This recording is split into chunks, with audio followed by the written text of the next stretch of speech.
All right, now that we're back, we're going to see how well you did, Dr. Fabiano. Okay. I'm going to go ahead and say you did really, really well. Oh boy. Okay. When I presented this, everybody was like, "Hey, can you at least present back the population that we're going to be talking about?" So what you'll see is as I click on the population, you'll see what actually where we visited. Okay. So just a quick recap. This right here, your differentials were some type of withdrawals. Could be anything. You kind of honed in on alcohol withdrawals. You gave diagnoses was, your treatment. What was it again? I don't really think you had too much pre-hospital treatment. I mean, right? other than getting an IV and giving the Versed or Ativan or whatever you have, I it's hard to say if this is a benzo withdrawal versus an alcohol withdrawal or that kind of. You ready? Yeah. Diagnosis. Alcohol withdrawals. Okay, Yay. So I'm going to go through and I'm going to start talking about some things, and you can key in here. So obviously, as we start to drink, I always think about when I'm like 14-year-old and I chug that beer right there, and I'm like, "You buzzing?" Or I'm buzzing. Are you buzzing? How little it took to actually have effects of alcohol, but then you get to be my age and you start to add all of these right here. And you build up this tolerance, right? You build up this tolerance. So what is happening as we're building up this tolerance is that it's taking more of the ethanol to get the desired effect that we wanted when we were 14 years old, right? So I did some research on this when I started it, and I started looking at two things. I started looking at glutamate, and I started looking at GABA. Yeah. Those two things, completely different effects, like glutamate wanting to keep me upright, keep me awake throughout the day, and then GABA that wants to kind of relax me. Right. And make me in that state of relaxation. So what's happening as we continue to drink, and you're welcome to add things here, but we have these two things right here. We have the receptors that are full, right, and we also have these increasing receptors. Yeah, because it's trying to get right. Yeah. So we have these receptors that before we started drinking that were constantly filled with glutamate until we needed to be in the state of relaxation, such as laying down and stuff like that, and that's where our body would produce GABA. As we continue to drink and build up this tolerance, our body doesn't see the need to continue to produce GABA. Right. So it doesn't stop producing it, but it definitely reduces it because we now are putting something in our body to where we don't need it as much. Right, sure. So when you think about this thing, why are these patients going through this? So there's two states. We can either have agitated or we can have relaxed. Sure. That's the two states that I kind of like to think about the body being in. Well, now that when we took away the alcohol that we used to take in, and we were drinking this for quite a bit of time, we acclimated our body to say, "Hey, you don't need to produce as much of this GABA." But not only did we do that because we built up this tolerance, we increased all these receptors. Yeah, sure. Because ethanol was overflowing in the receptors that we were having, so we increased the receptors. Now we're almost needing twice the amount of GABA in order to get the desired effect, and we're producing half of the amount that we did before. Right. When we have the normal amount of receptors, so you start to see these patients that have agitation, they're shaking, they may have seizures. These patients are very sick. Yep. They're very sick. It's one of the only withdrawals that can actually kill you. I threw in the last thing though, and maybe you can build off of it, is several members of the population have had to have increased doses of Versed, is because the reason why is because these receptors, they kind of clench down, and the Versed it's not received as much. So it almost needs like another dose to kind of push it into the receptor. Yeah, or the fact that you need that when the receptors are full, you actually have produced more receptors, and now you've taken anything that's filled them, and so now you kind of need to combat this increased receptor thing also. Yeah, breathe. because you got all these receptors Yep. that might have to be filled with ketamine or Versed or something of that nature to get the desired effect. Does that make sense? Yeah. Is that pretty good? Yeah. Yeah, I like it. Such a nerd. Population 2. Your differentials here were hemorrhagic stroke, ischemic stroke, hypertensive emergency.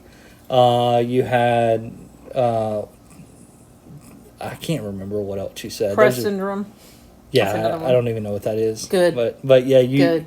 you talked about all those. So and you honed in on one. You said I think it was hemorrhagic. That's what I said. But all right, boom. hemorrhagic stroke.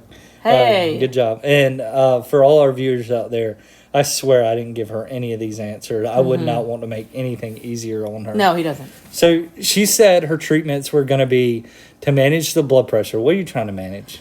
Yeah, so that's so interesting. Like, if you think about it, if you got a balloon and it like exploded, or you poked a hole in it, let's say a water balloon, let's say that, and you poked a hole in it, and it would it would have a certain amount. You put pressure on it, would have a certain amount of trickle out. Well, if you need to reduce that, right? That's how you imagine that this is a water balloon that's full of blood, and now it's leaking. You want to reduce the blood pressure behind it so that it doesn't continue to leak as much. I mean, honestly, the brain, is surrounded by blood vessels, but any blood itself on the brain is detrimental. So, I mean, not in the vessels is what I'm saying. But so you want to bring the blood pressure down. However, this person is used to living at their blood pressure being pretty high, likely most of the time, or this population rather.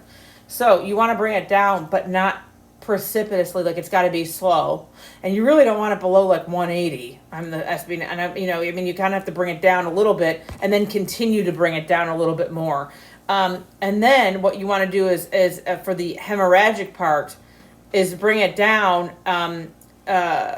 You really want, for the hemorrhagic part now, it would be 160. 180 if it's more like an ischemic thing. The problem is, and we saw this once when I was a resident, we actually gave cardine for an appropriately, it was like 200, 240 or something of blood pressure. We gave them cardine, and then they had an ischemic stroke from it, like ischemic event. I mean, they kind of recovered from it, Right. but it was terrifying. So this is our. So this is a guideline for one of our local below 160. Okay, sure. One of our local ambulance services here. So first off, it appears that their paramedics are able to give labetalol at 20 milligrams, and those are over 2 minutes and 10-minute intervals, 20, 40, 60, 80 with a max of 100.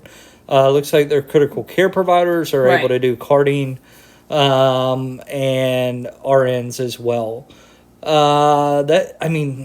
And so they're looking at 140 to 160. 160, sure. 140, 160. 180 being like more of the ischemic range, I suppose, like if you're having an ischemic stroke. You have to bring it down. You just don't, it doesn't need to be 90. Right. Either. That's not good. And that's the thing, too. You start these patients on cardine, and you got to remember to kind of go back on it as well. No, yeah. We did that to a lady today. Yeah. We started her on cardine, and she kind of dropped a little bit quickly, so we went back. Population number 3. All right, let's see what this is. Recently, the government has concerns that the COVID-19 vaccination is not working, as many residents present with shortness of breath, muscle weakness, drooping of upper eyelids, and difficulty swallowing. No urticaria or hives have been observed on much of the population. Prophylactic epinephrine has been administered at government orders.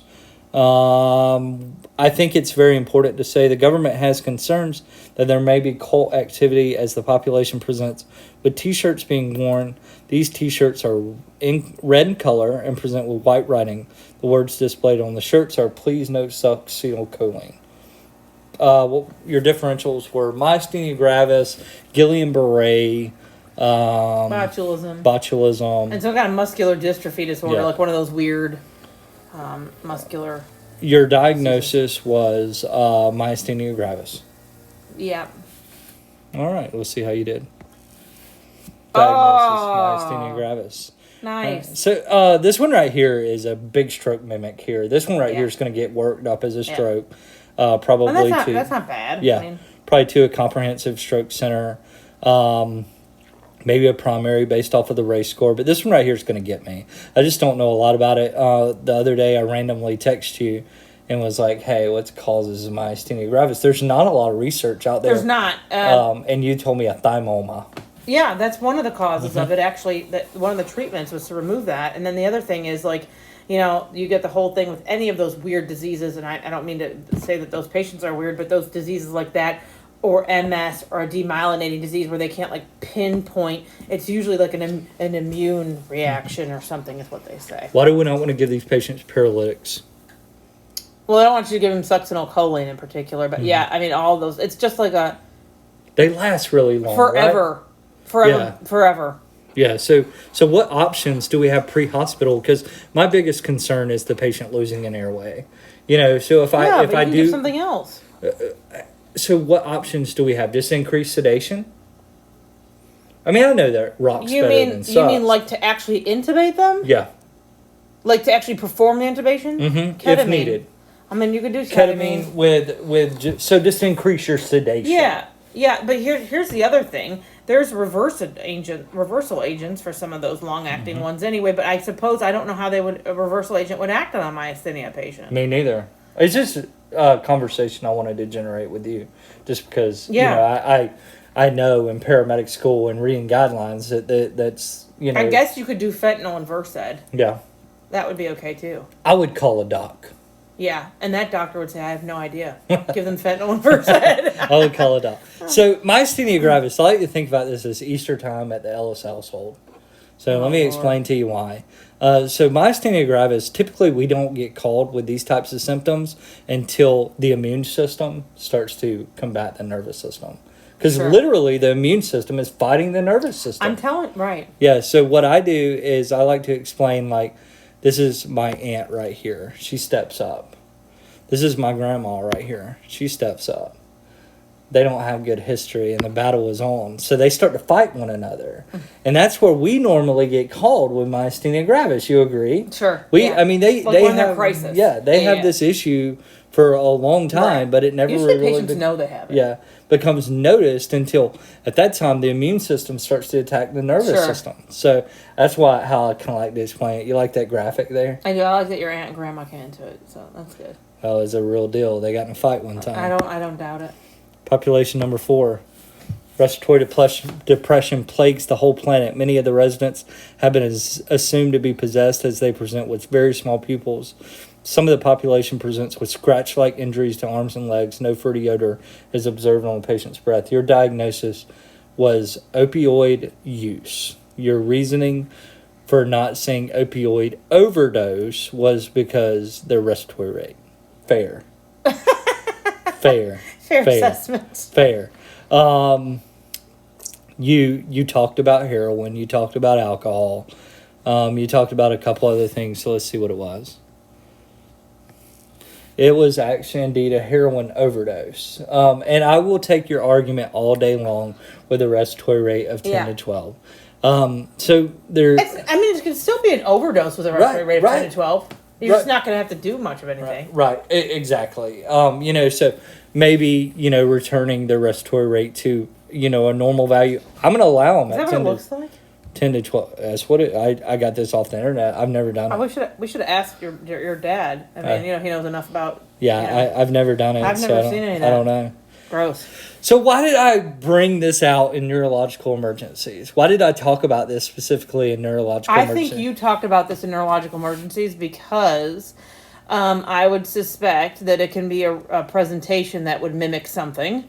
And do you remember when we used to say, like, altered mental status, they get glucose, naloxone, and thiamine? Yep. Do you remember that? Yep. The coma cocktail. Yeah. So the thing is that the reason I did, this is very personal to me. I almost intubated a 71-year-old male from a heroin overdose. I thought he was having a stroke. At 71? 71 years old.